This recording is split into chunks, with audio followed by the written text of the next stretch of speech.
RPN, the Roddenberry Podcast Network. This episode of Mission Log is sponsored by the official Star Trek Discovery Starships collection. All new starships in a larger size format and officially authorized by CBS Studios. Subscribe today and receive the USS Shinjo for only $9.95 with free shipping. For details, visit eaglemoss.com/discovery starships. Mission Log, a Roddenberry Star Trek podcast. Episode 295, Second Sight.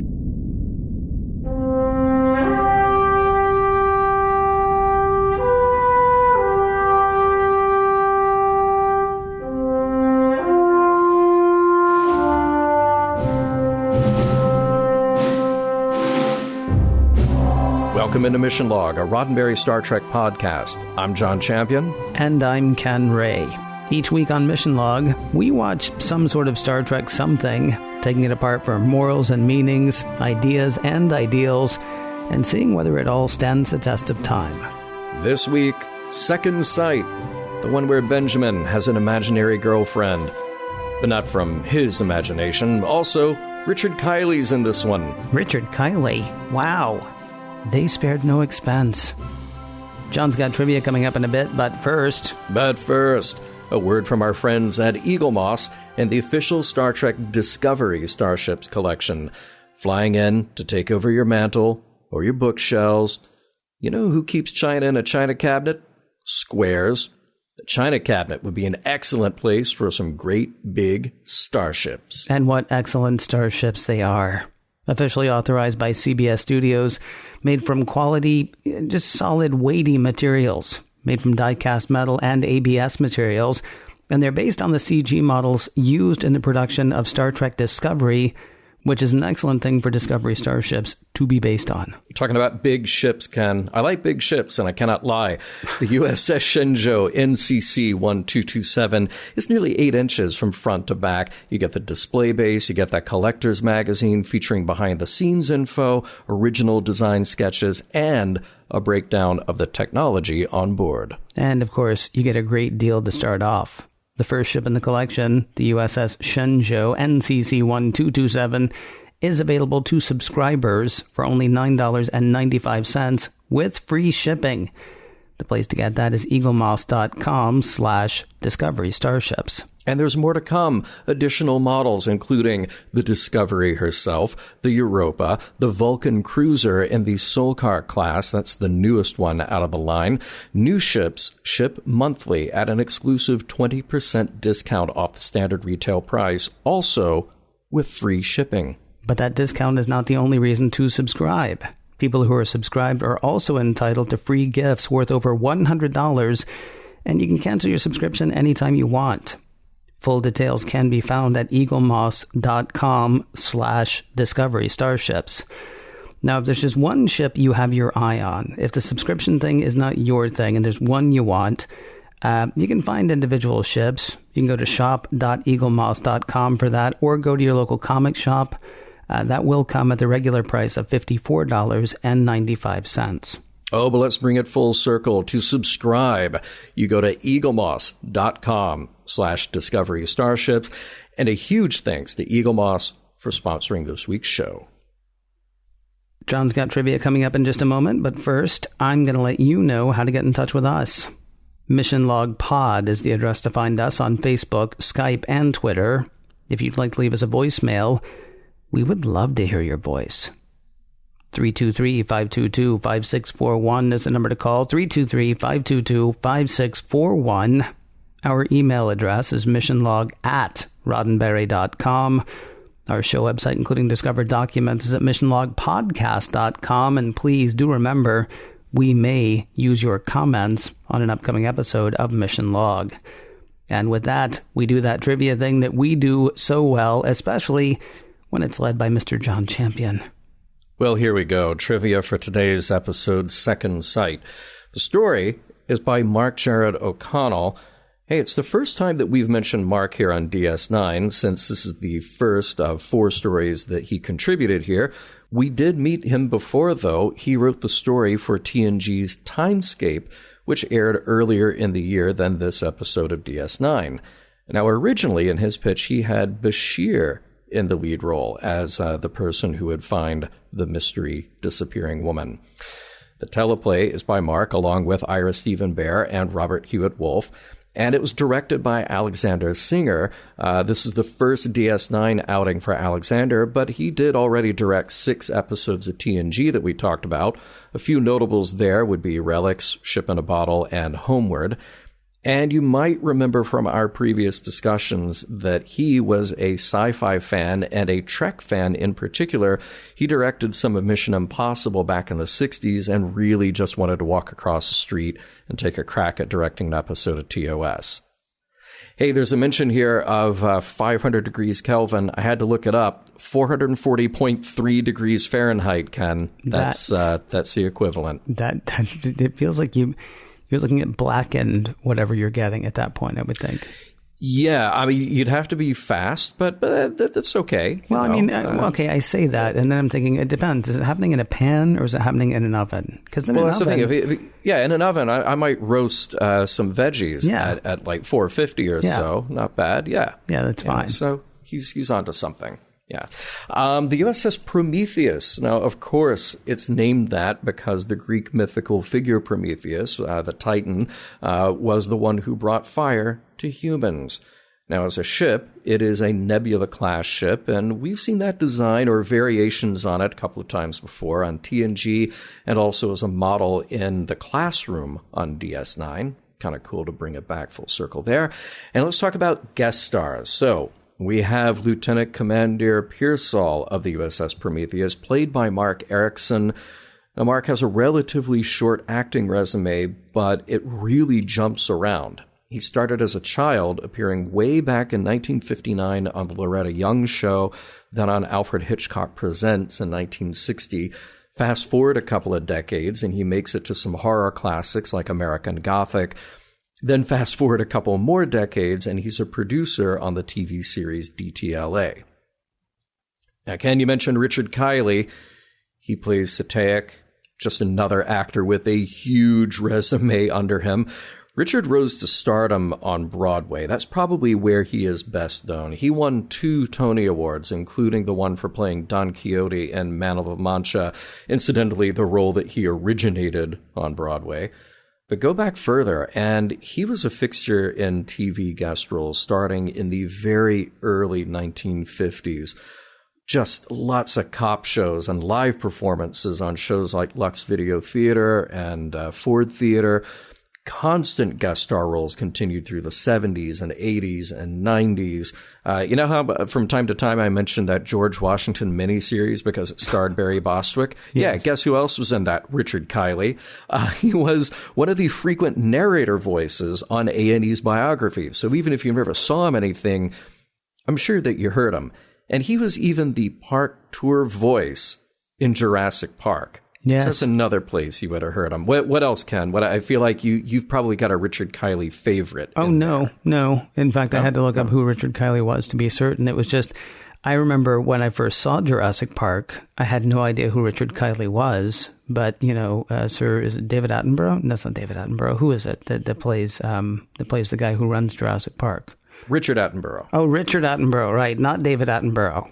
I don't know who David Attenborough is, honestly. I feel now I'm going to have to look that up later. But anyway, Richard Attenborough kept saying, the voice you're hearing is Richard Kiley. We spared no expense. That's why I did the spared no expense earlier thing. I got nothing for Richard Kiley except for they talk about him a lot in the movie Jurassic Park. Okay, well, there you go. And by the way, David Attenborough, a frequent voiceover and a host, particularly on British television and for a lot of documentaries. But Richard Attenborough, probably well known for doing many voiceovers as well. All the Attenboroughs, Ken. All the Attenboroughs. You put them together, you just got to... You can has them. You can has... all the Attenboroughs if you want to. I'm fine. Finally, Sally Richardson Whitfield plays the dual roles of Fenna and Nidell. This is her only Trek appearance, but she is probably best known for being a series lead on Eureka, in addition to many recurring and guest roles on TV. Now, we'd be remiss if we didn't also mention that she was a frequent voice on Gargoyles, which pretty much hired everyone who ever worked on Star Trek The Next Generation. And finally, She was in a movie that I think is hilarious and criminally overlooked, Black Dynamite. In this episode, Commander Sisko manages the impossible. He has a real, imaginary girlfriend. She is real and imaginary. It is like magic. Prologue. Benjamin Sisko is having trouble sleeping, and so's his son Jake. Ben's sleeplessness is caused by a special, sad anniversary. It's the 4th anniversary of the battle at Wolf 359, the one where Ben's wife and Jake's mother, Jennifer, was killed. For Jake, it was a weird dream. Jake was on the station. He was trying to get back to their quarters, but he couldn't find them. Every time he saw something he knew, it went sideways, and he was just as lost. So he went to Ops in his dream to find Sisko. And Sisko wasn't there. And then it was like the floor started sloping, and he couldn't keep his balance. Ben assures Jake he's right here. It's a tender moment, capped with Jake saying he misses his mom. Ben says he misses Jennifer as well. It's late at night, or maybe early morning, and Benjamin is walking the observation deck on DS9. Here, he meets a lovely woman. They talk over a Bajoran constellation, the Runners, though whether they're running toward or away, Benjamin doesn't know. The fetching young woman says, "Sometimes it just feels good to run." Benjamin introduces himself as commander of the station. Her name is Fenna. They talk for a bit about running the station, about never knowing what's coming next or who you're going to meet.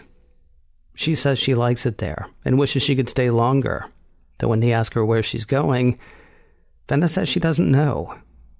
He suggests giving her more of a tour, though when his head is turned, Fenna is gone. It's like she just disappeared. Act 1. Next morning, Benjamin Sisko has a definite spring in his step, and Kira is freaked out. He's talking to people before his Ractigino. He's not even drinking Ractigino. He's drinking Charlton tea. None of this is normal. This, whatever this is, interrupted by a call from Dax. She and Professor Seyetik are in the science lab, and Sisko's off to meet him. When he arrives, he finds Seyetik up to something death-defying. Dax explains it away, pointing out that he's a terraformer. Humility and common sense are not part of the job description. When Sisko finally meets him, Gideon Seyetik is a huge personality. Sisko's been to a planet Seyetik terraformed. He was impressed with Seyetik's work, almost as impressed as Seyetik himself. But he's on to other things now. Epsilon 119, reigniting a dead sun, bringing new life to an entire solar system. How will he do that? He'll load protomatter into a remote-controlled shuttle pod and jettison that into the dead star. That'll start a cascade effect that'll reignite the star. Dax says the plans are only theoretical, but Seyetik is sure it'll work. It'll be his crowning achievement. Later, over dinner with Dax, Sisko is very distracted. Dax says it's like he's looking for someone. No sooner has Dax gone than Sisko finds her. Fenna is back where they met on the observation deck. She's sorry she had to rush off, though she'd like to take him up on that offer of a tour. She wants to see everything. Yeah, the text is about the tour. The subtext is, well, there's subtext. It's a lovely time. So lovely that they make plans for the following day. But the mood changes when Benjamin asks Fenna to tell him about her. She says she can't. Then she says she has to go. She turns and runs, ducking into a lift and eluding the station commander. Act 2. Jake's telling a funny story about a friend throwing up, but Benjamin's distracted again. Jake figures Benjamin's in love, and Jake says it's all right with him. He would like to meet her, though he seems sort of suspicious when Benjamin points out that she keeps disappearing. For missing persons, the best person to see is Odo.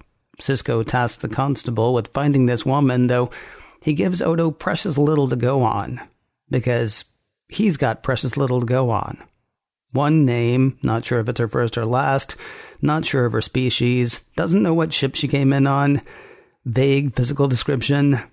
And when last seen wearing red. Sisko thinks she may be in some trouble, though he's not sure what kind. Odo will do what he can. Back in Ops, Dax is playfully annoyed. She saw Benjamin with Fenna, and she wants to know everything. Sisko's shy, and Dax gives him a bit of grief. He'd have told Curzon everything, though it's hard for Ben to talk man-to-man with a female Jadzia. Later, Benjamin, Dax, and DS9 senior staff are having dinner with Seyetik and his wife aboard their ship, the Prometheus. And what do you know? Seyetik's wife, Nidell? Yeah, she's Fenna. Act 3. Dax and Sisko are puzzling over Nidell. She is Fenna, isn't she? I mean, she looks like her. Nidell is cold towards Seyetik, though when they're alone, she's, well, not cold to Benjamin. She just doesn't know him. She says she's never met him before tonight. Nidell seems to stiffen at the mention of the other name, Fenna, though when Sisko suggests they talk about this, she says he has mistaken her for someone else. Yeah, Sisko's not buying that. Talking to Dax later, he says he knows that Nidell is Fenna. Same face, same voice, it's her. When Odo comes to say that he can't find this mysterious woman in red, Sisko lets him know it was Seyetik's wife he was looking for. But Odo says that's not possible, since docking, Seyetik is the only person to have left the Prometheus. Back at his quarters, a very affectionate Fenna rushes to Benjamin. He's standoffish, which confuses Fenna as much as his talk of someone who looks just like her. She's not Nidell. She's not married to Gideon Seyetik. She's Fenna. And she's convincing. So Benjamin says he still needs to know who she is, where she came from. But she says he does know her. When she came there, she thought she was looking for a place. But she was wrong. She was looking for a person. She was looking for Benjamin. They kiss. And then Fenna disappears. But she's not running this time. She simply dissolves before Sisko's eyes. Act 4. Dax, Seyetik, and the crew of the Prometheus are getting ready to head to Epsilon 119, and Sisko is going with them. The key to the whole Fenna mystery may be on that ship. He needs answers. Underway, Sisko and Seyetik talk over plans for Epsilon 119, Seyetik's crowning achievement. Though Seyetik's running both hot and cold on that. Sure, it'll be the biggest thing he'll ever do, but it'll be the biggest thing he'll ever do. It is, as the Klingon epic The Fall of Kang says, honor the valiant who die 'neath your sword, but pity the warrior who slays all his foes. Anyway, there are always the stories of past glories, like the terraforming work Seyetik did on New Helena. That's where he met Nidell. And here, for the first time, Seyetik loses his inflated sense of self. When Sisko says Nidell must love Seyetik very much, he replies, "She does, Commander. Don't ask me why, but she does." Back in his quarters, whoa, Benjamin is greeted by Fenna. When he calls for Dax, Fenna is confused. Benjamin explains to Fenna that the last time he saw her, she straight up disappeared before his eyes. When Dax arrives, oh, that explains it. Fenna's not there. I mean, she is, but she's not alive. No cells, no DNA, pure energy. They take Fenna to Seyetik's quarters, though he's spreading over Nidell. Nidell, who's comatose and dying, according to Dax. It's then that Seyetik sees his wife's double. "Fenna," says Seyetik. "I should have known." Act 5. Seyetik is not pleased to see Fenna. He says Nidell had promised that Fenna would never come back. Fenna has no idea what Seyetik is talking about, so he explains. Nidell is a psychoprojective telepath. Fenna is a figment of Nidell's unconscious imagination made manifest. Sisko tells Dax to get Fenna back to his quarters. He needs a word with Seyetik. Why is Nidell killing herself for this projection? Seyetik says she doesn't even know what's happening. In times of deep emotional distress, Halanans sometimes lose control of their abilities, and Nidell is under extreme emotional distress. She's not Seyetik's first wife, not by a long shot. His other wives had the good sense to leave him, according to Seyetik, but not Nidell. Halanan's mate for life. Even if she wanted to leave him, she couldn't. Back in his quarters, Fenna is arguing for her existence. She's real. She knows it. Though she really knows she's not. No matter how real she feels. Sisko says Fenna has to go back to Nidell, as she's done 3 times before. As wonderful as what they have is, it's just a dream. Nidell's dream. They kiss, though they're interrupted by a call from Dax. Seyetik has launched the shuttle pod with a protomatter toward Epsilon 119, but he's on it. Sisko tries to talk Seyetik out of his rash course of action, saying they found a way to save Nidell. But Seyetik says this is the only way to really save her, to set her free. Besides, remember the fall of Kang? Seyetik is one warrior who won't be pitied. And with that, Seyetik makes his final impact, reigniting Epsilon 119. Fenna sees the impact, sees the star come back to life, and disappears for the final time. Back on DS9, Nidell comes to see Sisko. She wants to say goodbye. And thank you. She'll go back to New Halana and stay for the rest of her life. She does have a question, though. She has no memory of Fenna. She wishes she did, but she doesn't. What was she like? Benjamin says she was just like Nidell. And with that, Nidell walks away. The end. Real quick thing before we get into all the important stuff. Mm-hmm. I remember noticing that in the episode, but it just struck me in your recap. Seyetik is the only person to have left the Prometheus since docking at DS9. Yeah, why is that exactly? So that's the thing. It's sort of a throwaway in the episode because you need that bit of information to know that Odo's security is on top of things. They know who's come in and out of the ship. But that is a big ship. Yeah. And they have stopped at DS9 for a reason. Does it just speak more to the attitude that the rest of Starfleet has about DS9? Like, hey, we're stopping at this place. Yeah, I'm going to stay in my quarters. I really like it here. I think it's just some ridiculous something or other, honestly, because you're talking about a ship about the size of the Reliant, right? Well, I think it's bigger. Really? You think it's bigger than the Reliant? Because I was thinking it was about the same size, based on the fact that it looks like they just stuck a thing on top of the Reliant to make the model. Right. But like whatever. Like an AWACS system on a bit top like that. Yeah, whether bigger or smaller, generally speaking, you want to get out and stretch your legs. I'm just saying. I mean, there's Dabo to be played. There's Tonga to be played if you're lucky enough. Jumja stick. Maybe you want a Jumja stick. There's Jumja sticks. There's food to be had. There's an observation deck. And I know you can see out the windows of your ship, but why not, see out the windows of some other ship maybe? Yeah. It just struck me as kind of odd that no one got off the ship for days, while I was there. Also, it kind of weird to me later, Odo says that no one has come through DS9 for the past week matching Sisko's description. Which, if we remember correctly, was female, humanoid, average height, dark skin. Really? Mm-hmm. Really? Mm-hmm. For like a week. Yeah. For like a week. Yeah. Nobody has come through matching what is practically just, she walks. Yeah. and she's a she. Yeah. All right. Yeah. Go to it, Constable. See what you got.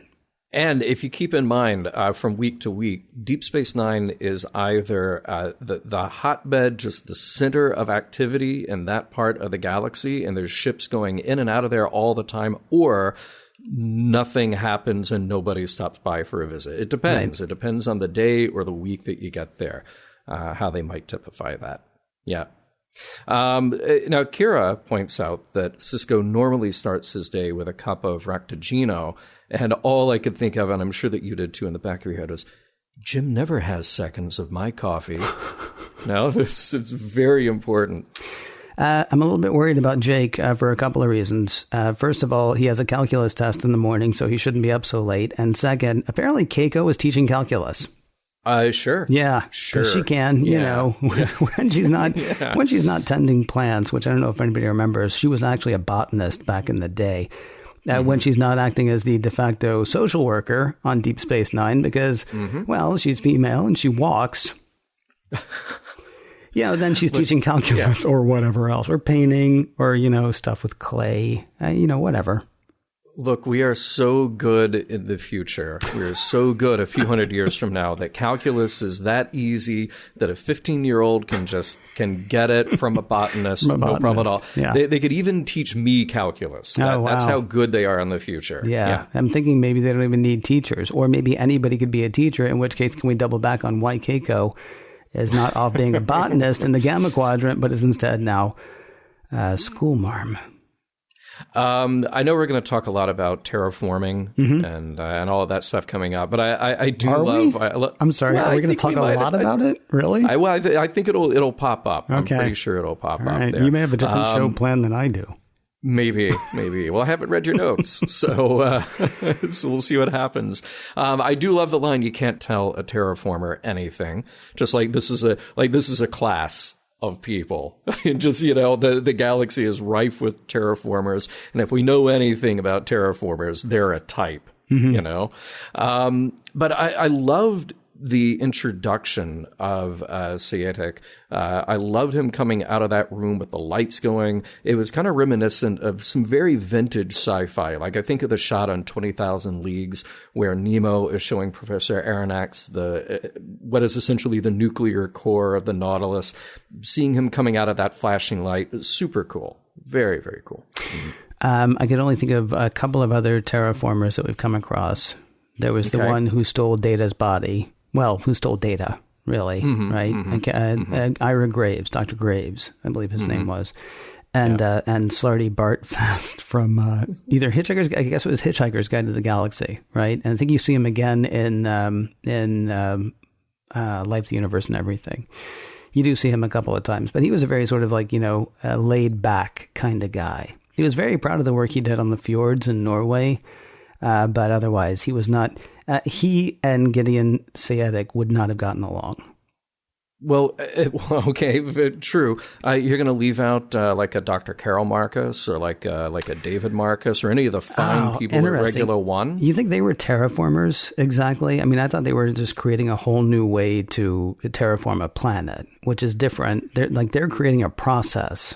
There's a guy who can carve you a nice chair, and then there's the guy who sets up the machine to build 1,000 chairs, right? That's Carol Marcus. She's the one who's like, terraformers, please, we're not going to deal with a Gideon Seyetik. Are you kidding me? Ego, the size of a planet.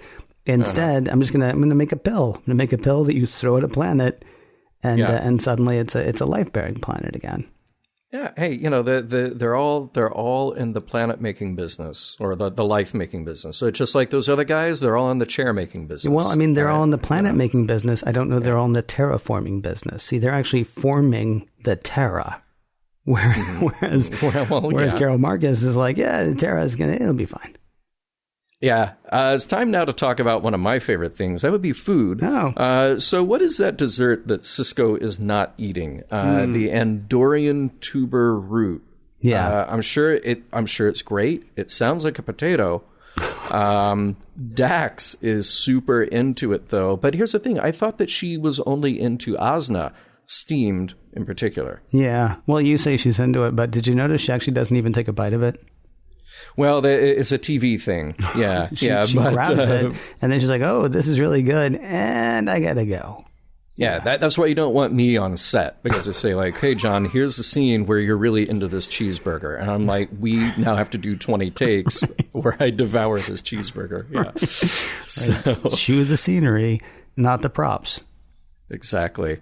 There's another little throwaway thing that Odo has about Villas Thed, who we never meet. He's a short-range telepath, so stay at least 5 meters away from him at all times.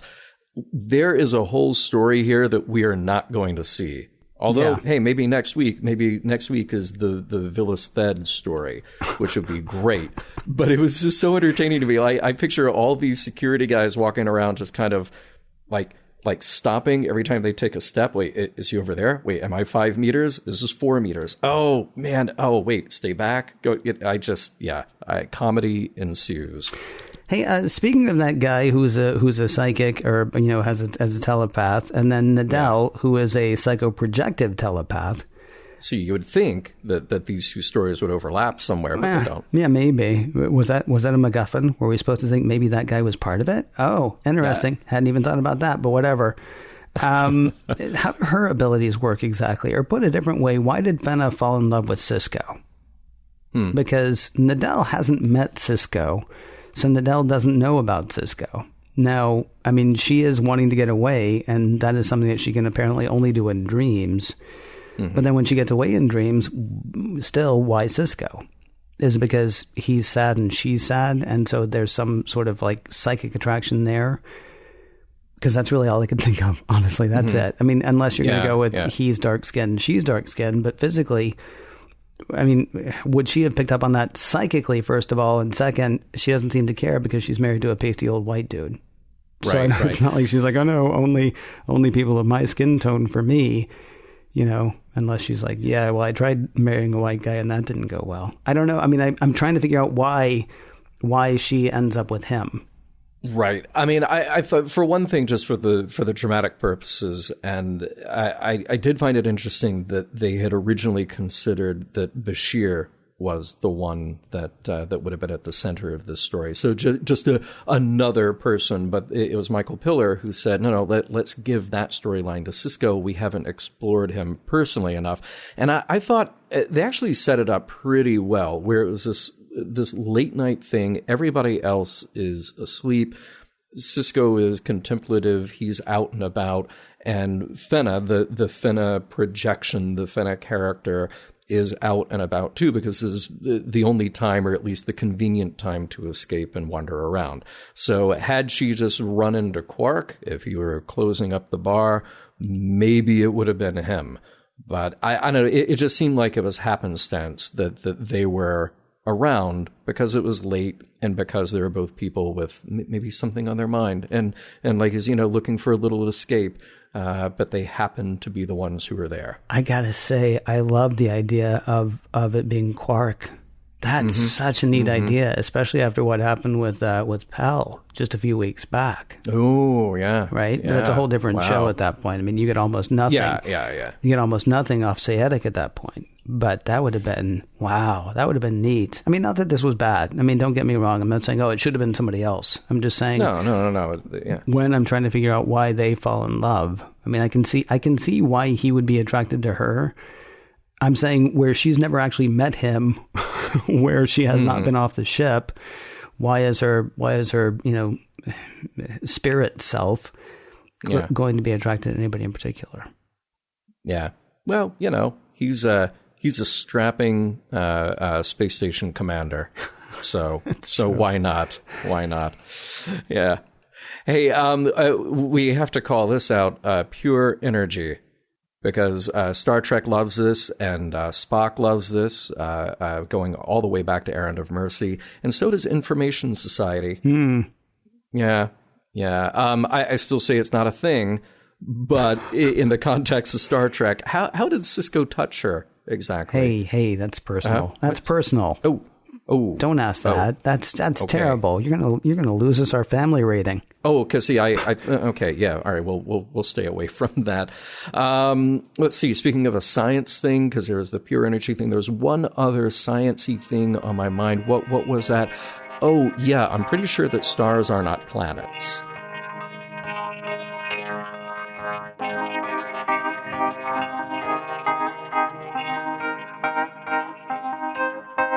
One thing confuses me. Why would a guy who builds planets and paints know anything about reigniting a star?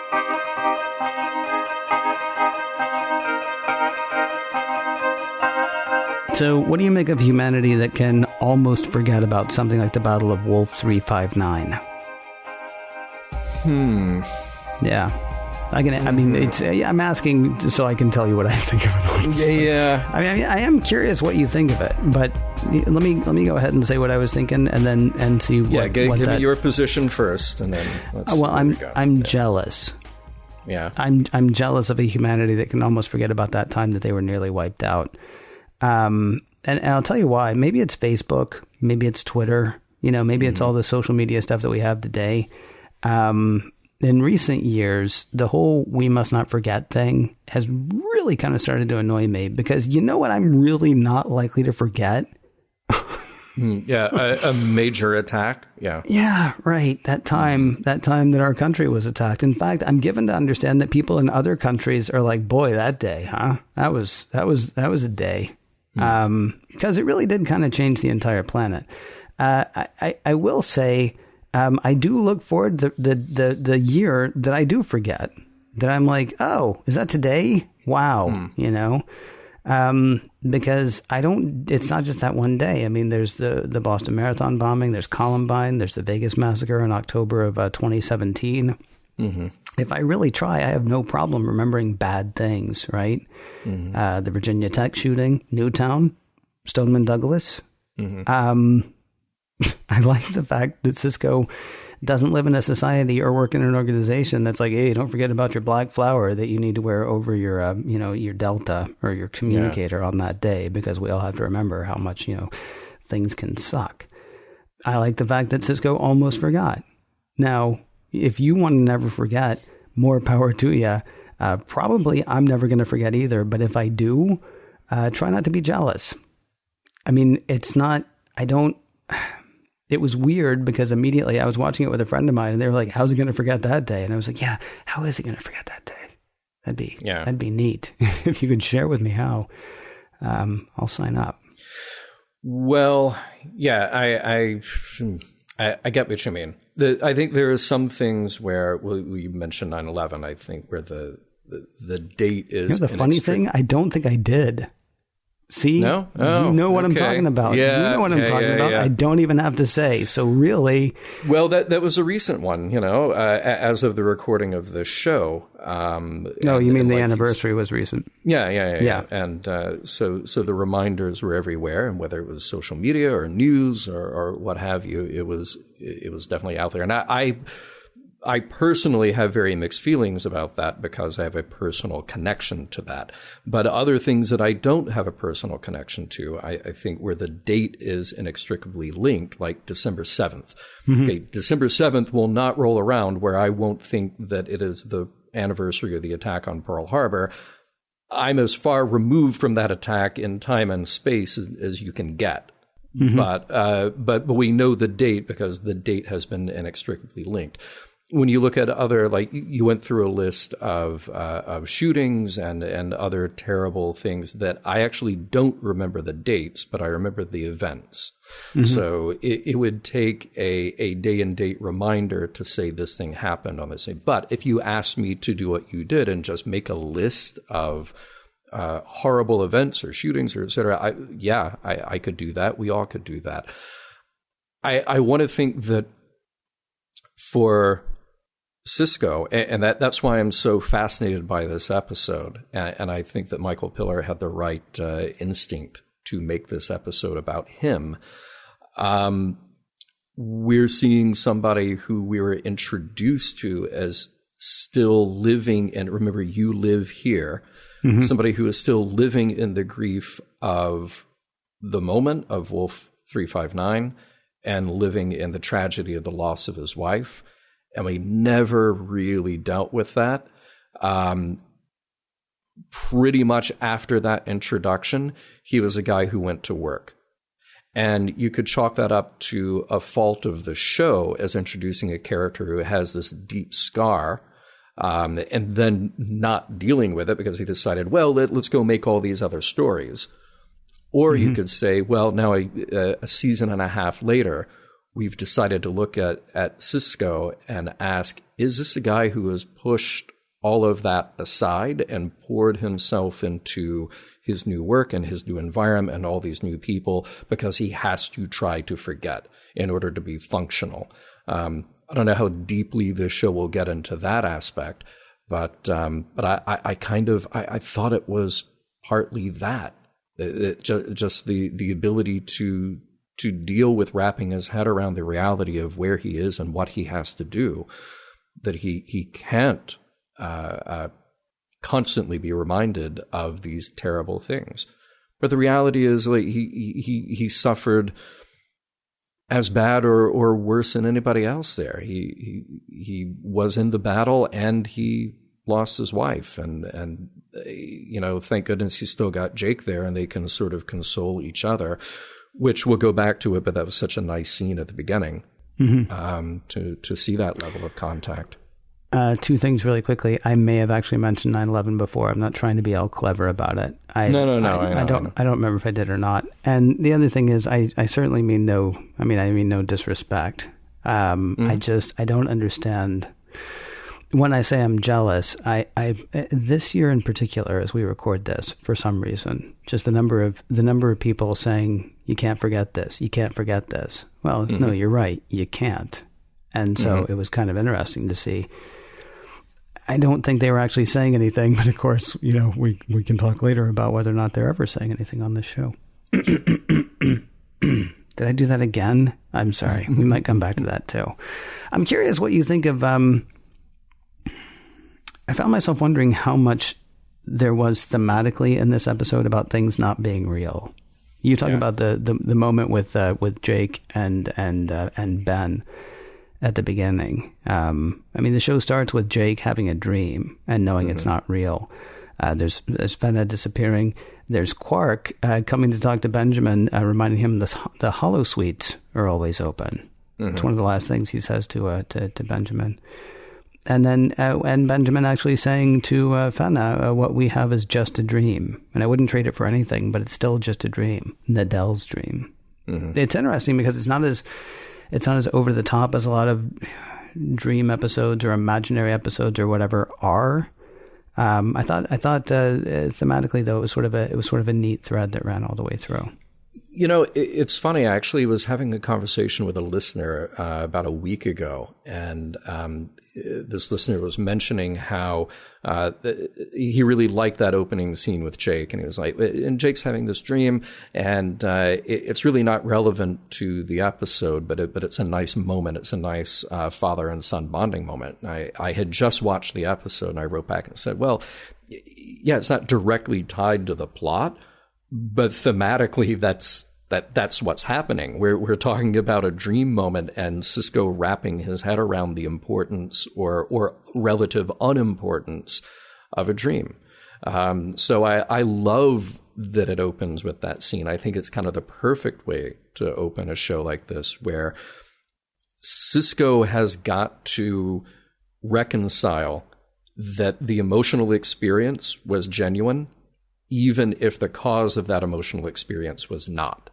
I think that's a fascinating thing to look at in the psychology of how we deal with stories like that. You can wake up from a dream and feel horrified or elated or excited or happy or whatever the gamut of emotions are. And intellectually that was not a real thing that happened to you, but the experience of it, the emotional impact of it still is real, quote unquote real, on that gut emotional level. So I actually like the place that we land at the end of this, where Sisko acknowledges, yeah, this is another thing that I now get to walk around with. It might wear off a little faster, because this was a blip on the radar. This was just a short moment, but it was something that actually played with my emotions. And the tragedy is that for him, he is totally alone in that, because she doesn't. I mean, it's cold. It's a tiny bit like what happened to Picard in The Inner Light, except that Sisko can be a tiny bit. Sisko can take a tiny bit of comfort in the fact that Dax saw them together, right? There's a fantastic thing in The Cook, the Thief, His Wife, and Her Lover, which is not a movie that you think very often, oh, something fantastic happened in that movie, because my goodness, was that difficult. But at one point, his wife, having lost her lover, asked the cook to describe the times he saw them together, because otherwise it's not real. It didn't happen. You know, if she's alone in it, then, and he's gone now because he's gone. No spoilers. The movie's like 30 years old, but no spoilers. If somebody else can tell you that it happened, then it makes it more real. At the very least, Sisko does have Dax. Dax saw them together. She doesn't know much about them, but I mean, at the very least, she saw them and she knows how happy Sisko is. And so he at least is not as lost as Picard might be after the Inner Light. I mean, sure, he got a souvenir. Right. And the musical talent that he didn't have before. But yeah, it's an interesting thing. I'm curious, what do you make of Nidell promising Seyetik that Fenna, a figment of her unconscious imagination of which she has no memory and over which she has no control, what do you make of Nidell promising Seyetik that Fenna will never come back? Well, yeah. All right. So there's something else going on in this episode that is not going on in this episode. Okay. And I actually kind of saved this little tidbit for the very end, but let's talk about it now because it might shape the rest of our discussion on this. The original description and the original pitch for this episode, it was actually described that this was an abusive relationship. So in Mark Jared O'Connell's story pitch, that was really the key to understanding why the Fenna character was coming out, and particularly what Seyetik's or Seyetik. I'm going to mess that up all episode. No letters, please. And particularly what his relationship and his cause of this was. I think that might answer some of what's going on here with, so you just asked, why would Nidell promise Seyetik that Fenna would never come back? I think that expresses part of the imbalance in their relationship. All right. I mean, that's interesting, and it's weird, and I don't know. I mean, like, at what point did they eliminate that? Did they just cut lines from the script, or did they decide to change it? Because you tell me that, and now I can sort of see it. Although, well, there was one moment that I thought really, it was the only true expression of it, but it was still pretty subtle, and you could interpret it either way. And that's when Seyetik says, "Well, this only happens when she's under great emotional stress." Mm-hmm. And then you hear further him saying, like, well, it's my fault and I'm the one. I mean, he kills himself. I'm the only one who can get her out of this, right? Who can end this, right? The great emotional stress, we don't know what's causing that. I mean, look, she's somebody who's been just hanging out on the ship. She flies around with him. He works hard. He tells a lot of bad jokes, and he's kind of an over-the-top presence. Mm-hmm. But for the most part, and I as a viewer, I don't find Seyetik that bad. He's just, if you had to hang out with him for a long time, sure, he's all those things that I just described, but he's got a sense of humor, and he's fun at parties, But that moment when I kept rewatching the episode, I kept thinking, okay, they're not telling us, though, what's driving her to that point, because this is pretty serious. If she's gotten to this point before where this manifestation comes out of her psyche, but she hasn't gotten to the point where she almost dies. I mean, Dax says, like, she'll be gone in a couple of hours. This is really terrible. Well, my assumption, honestly, was that it was the fact that he was ignoring her, the fact that he was lost completely in his work, and that his personality was so big that it was basically leaving no room for Nidell. I mean, he actually said that, right? He said, you may have noticed I elicit strong emotions from people around me, especially my wives. I mean, honestly, I thought they explained it away. I mean, fine.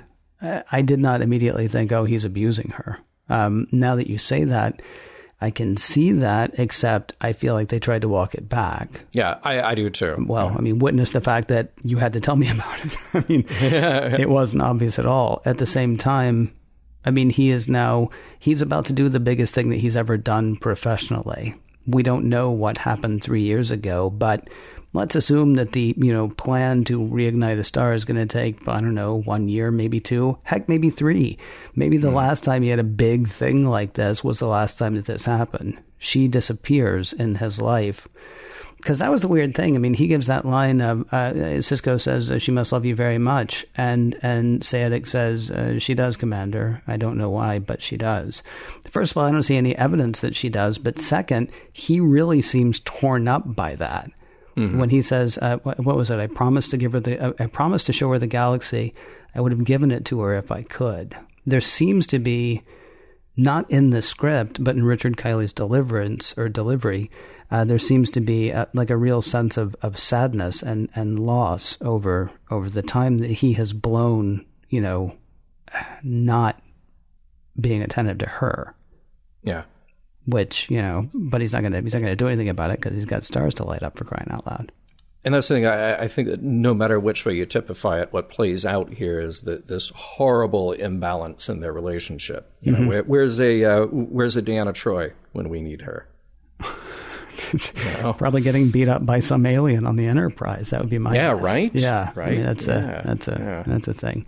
So, speaking of their relationship, let the record state that he sacrificed himself on the altar of science. Did he? Okay. No. So I'm beginning to think that he was actually planning to kill himself on this trip the whole time. There's an interesting pickup in the audio when we first meet Seyetik. Giving birth to a star. Even I would have a hard time topping that one, he says. But if you listen with headphones, you can hear that the audio changes. He went back and re-recorded that line for some reason. It's possible, because I couldn't tell when I was rewatching it, it's possible that he just swallowed the line initially and they needed him to pick it up again. But it also kind of looks like they changed it. It sort of looks like he was saying, even I will have a hard time topping that one. Except the line that came out was, I would have a hard time topping that one. All of which makes me wonder whether he was planning to kill himself, from the start. Because then we move away to, his rumination on the fall of Kang. So honor the valiant who die neath your sword, but pity the warrior who slays all his foes. This is it. This is the biggest thing he's ever going to do, and he knows that. That's why we talk about the fall of Kang. Did he sacrifice himself for Nidell, or was he just done?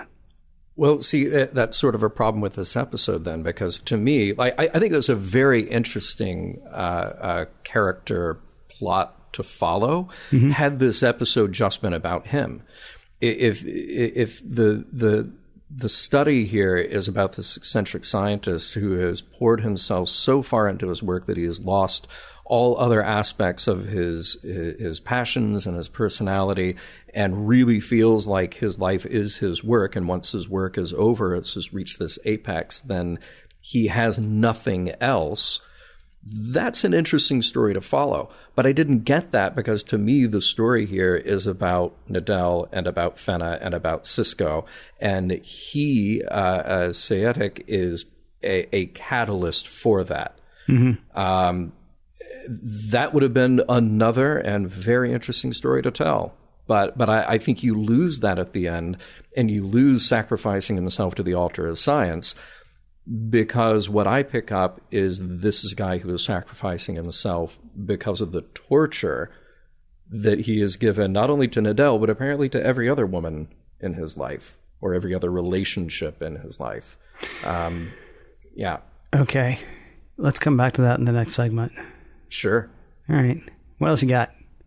Not much else, because now I'm intrigued on where we're going to end up in the next segment. But look, I will say this, so many shout outs to Wrath of Khan. Protomatter, Ken. Protomatter. Yes. We haven't talked about in a while. That wasn't Wrath of Khan, though. That was Search for Spock, wasn't it? Oh, well, we learned about it. Yeah, we learned about the use of the protomatter. But here's the thing then. It just makes me wonder, well, it's been about 100 years. And everybody's just cool with it now? Yeah, Protomatter's off the DL, apparently. Protomatter's back in the game.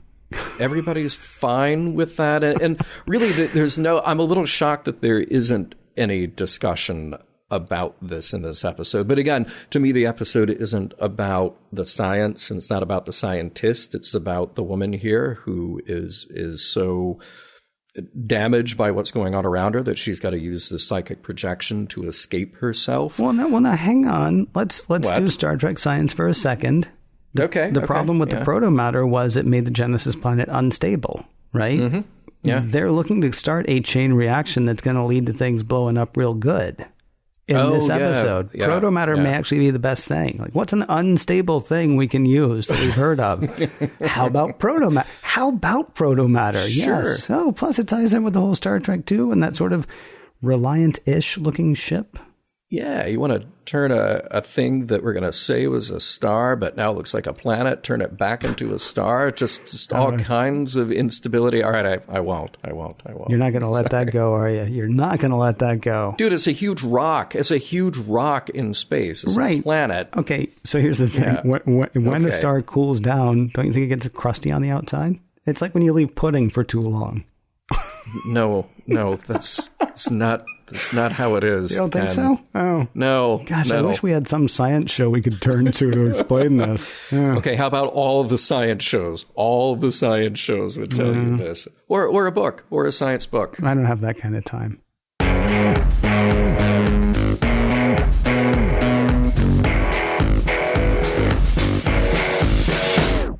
With Fenna gone, and Seyetik gone, and Nidell gone, it is time to see what is left from Second Sight.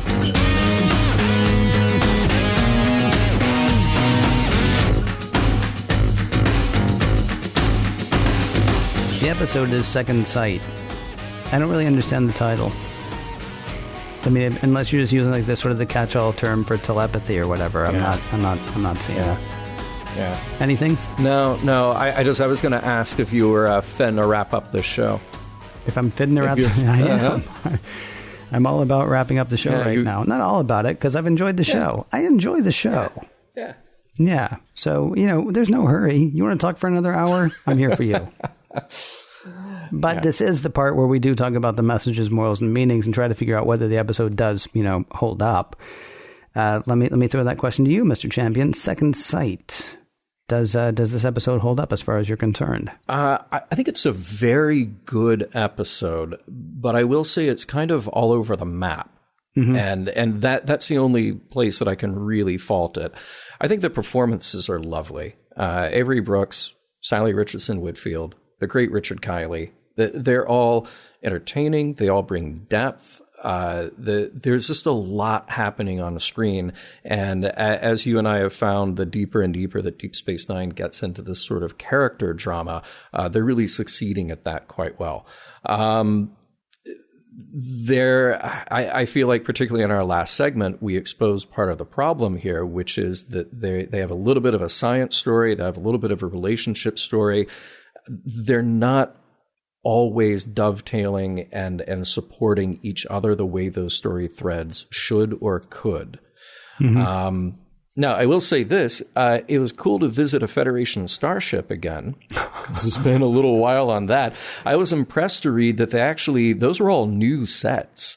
Or I shouldn't say that they were new sets. They were not redresses of the Enterprise, which you think would be a way that you could do that. But of course, Next Gen was in production.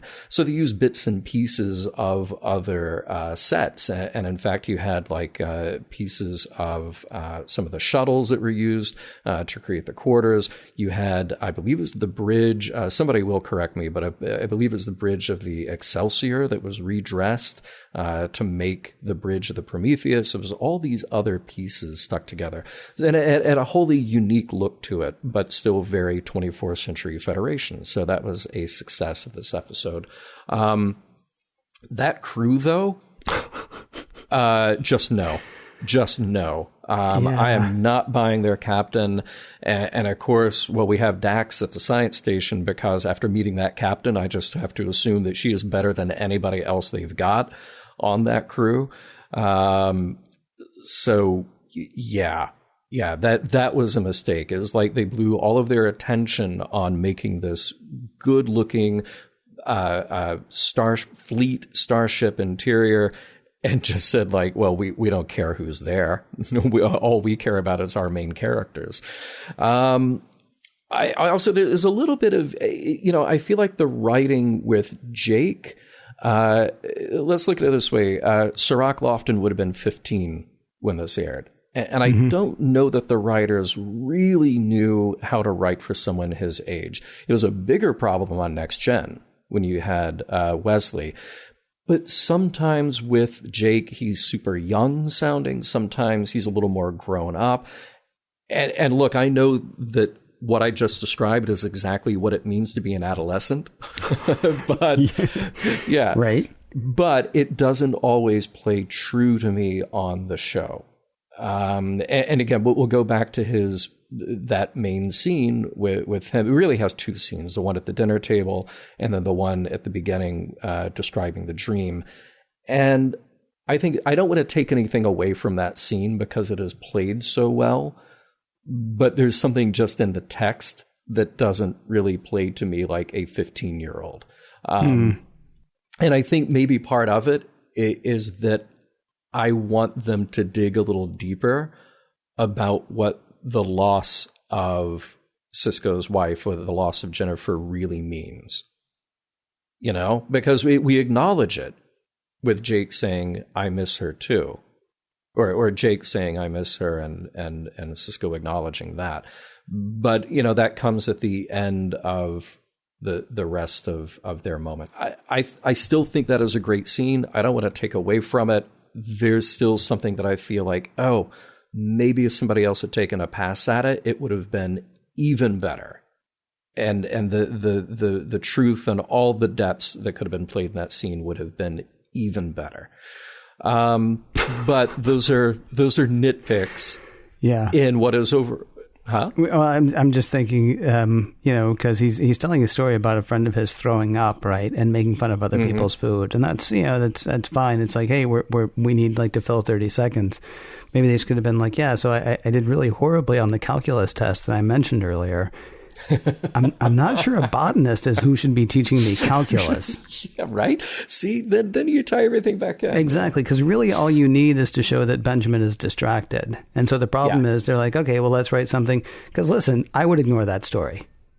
I would absolutely ignore that story because that's mindless crud that you're talking about that doesn't really have anything to do with anything. Yeah, and then I would tell him to never tell that story again. Yeah, right. So we're showing that Sisko is distracted. He can really be talking about anything at that point. Maybe we don't fall into the problem of, well, let's write something that kids would say. Because I don't remember what I was like when I was 15. There are some things I remember, some things I don't. I don't remember if I would have laughed my head off about my friend throwing up because of something else that somebody else was eating. Yeah, and that's just it. It's again, it speaks back to, are we doing a better job with Jake than we did with Wesley? Yes. 100%. Absolutely. But there's still moments that don't ring entirely true, even though I like and I respect what they're trying to do with the character. So all of that was a very long way of me saying that I think that this episode does hold up. It's not without its flaws. I would have liked to have seen some different things here, but I think at the end of the day, it's saved by the performances and saved by the depth that we get out of those. So what about you? What about me? Yeah, what about you? How you doing, Ken? Doing all right, John. How are you? Okay, good. It's okay, here's the thing. Ask me the next question. Okay, Ken. Now's the part of our show where we get to explore the morals, meanings, and messages. What's the message here? Oh, we're still doing that, are we? We're still doing that? All right, so here's the thing. John and I have been talking about this since the last time we recorded, and I want to go ahead and address this discussion from last week. When I said maybe we don't ask what's the message, some people seem to have missed what I was saying, because I think I actually did say the words, I'm not saying there's no there. There is stuff there. A message to me implies intent. Symbiosis delivers a message. The Corbomite maneuver delivers a message. Time squared gives you stuff to think about. City on the Edge of Forever gives you stuff to think about. On balance, TOS and TNG seem to have had many more episodes that were trying to deliver a message, trying to craft and deliver a message than DS9 has had so far. Duet gives you stuff to think about. progress gives you stuff to think about. Progress gives you stuff to think about, and progress. I mean, all of those episodes give you stuff to think about. I liked all three of those. They were good. They were really good. I'm just clarifying what I was saying last time. I'm not saying there is no there where DS9 is concerned. I'm saying I don't know that they were crafting messages. Now, all of that is to say, going back to your question about whether or not the episode holds up, I don't know if you remember how frustrated I got towards the end of season 7 of Next Gen. But what bothered me was I was looking for them to deliver a message, and they were giving me more and more, hey, here's something that happened, right? Yeah. And it was frustrating to me because I wanted those message episodes. I wanted them to tell me more about how we are, right? Because if you show me how we are, I'm going to work towards that. So where I'm not looking for the same thing from Deep Space Nine, and this is going to sound condescending. That means talking down to people, by the way, John. That's my favorite. I love that joke. Yeah, I never got enough of that one. Yeah. It's going to sound condescending. I don't expect as much from an episode of Deep Space Nine. Deep Space Nine, I enjoy, honestly, more than I enjoyed a lot of episodes of TNG because I'm not looking for it to tell me how we are. And so you asked me if this episode holds up? Sure. I think this episode holds up fairly well. I didn't like the fact that we knew from the beginning that there was going to be something weird about Fenna. I didn't like Yeah. How could there not be? Right. Yeah. Could she have been a twin? Maybe. Could she have been a clone? Maybe. Could she have been sneaking out on her husband? Would have been interesting. But, oh, no, it turns out, yeah. Oh, you guys don't know this about New Hollandans. Yeah, so listen. This is a thing they do. And so that woman you've been chasing doesn't exist. Okay, that's a little bit annoying, but I mean, it is interesting stuff about Sisko. And I do think that the stuff about Seyetik was really fascinating, including the stuff about whether or not he was coming to off himself, whether or not he was coming there to finish it all. So does the episode hold up? Sure. What's the message? I personally don't know that there were any, but that's because I don't know they were crafting a message, which is not to say that there's not stuff there. I will say, remember those gems that I used to love so much, like those lines that would come out of nowhere? You'd be like, wow, I want to write that down. Nothing of worth was ever crafted by a pessimist. Such a great line. I don't agree.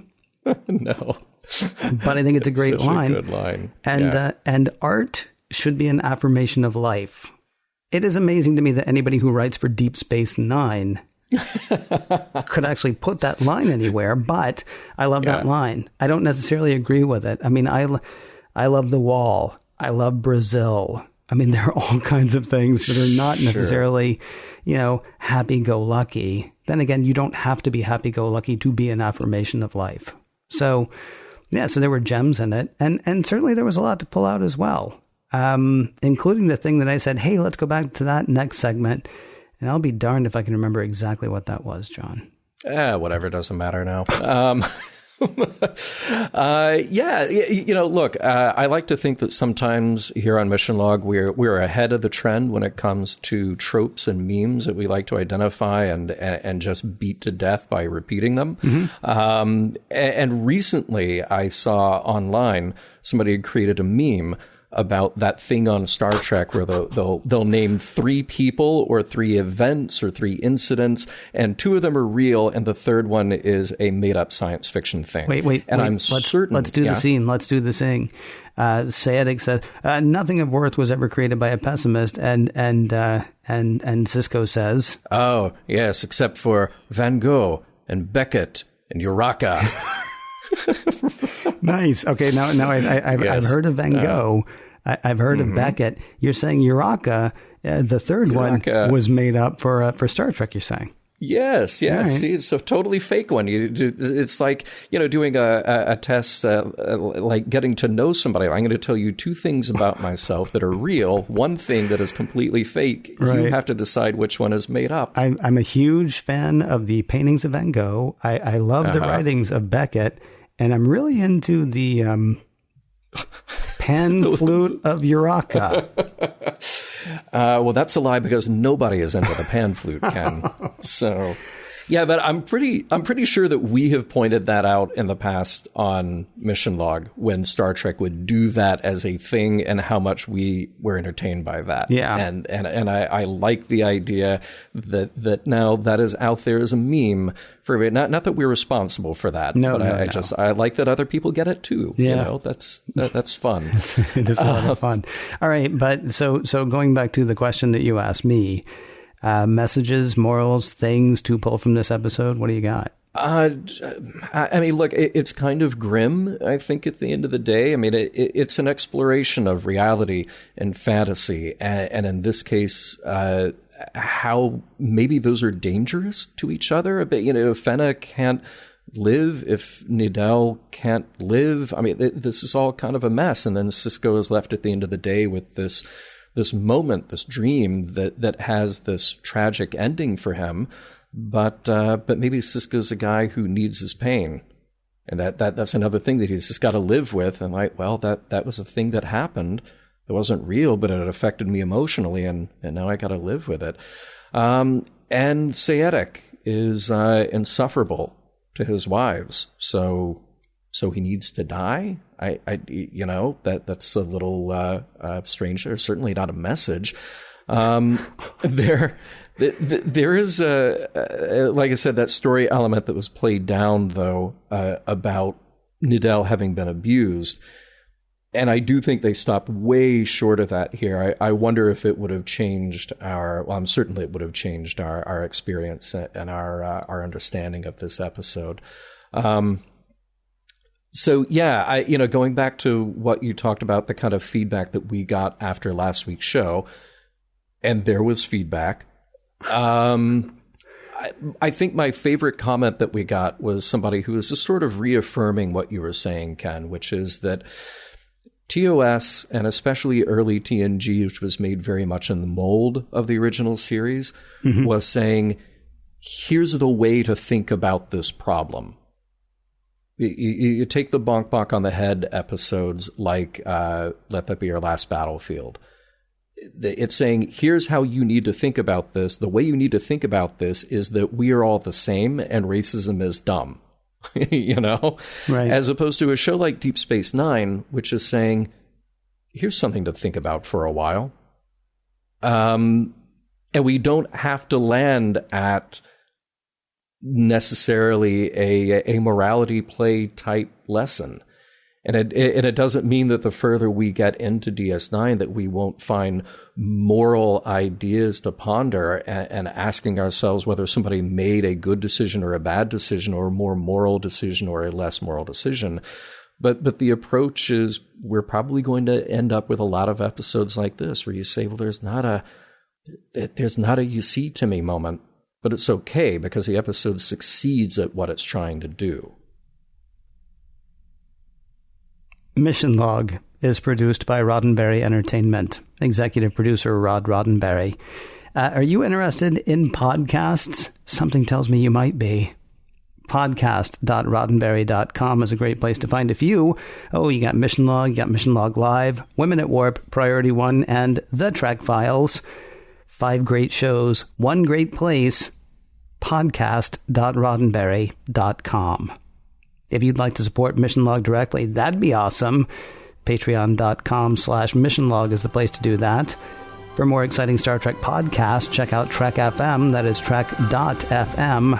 And for the latest in Star Trek news and discussion, be sure to visit TrekMovie.com. Next week, Sanctuary.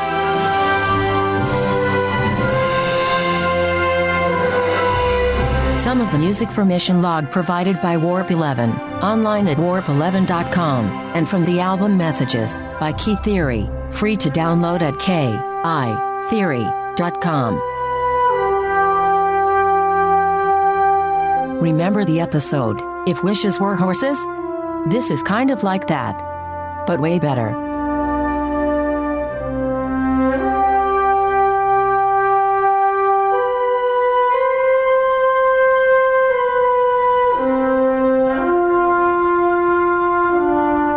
Transmission.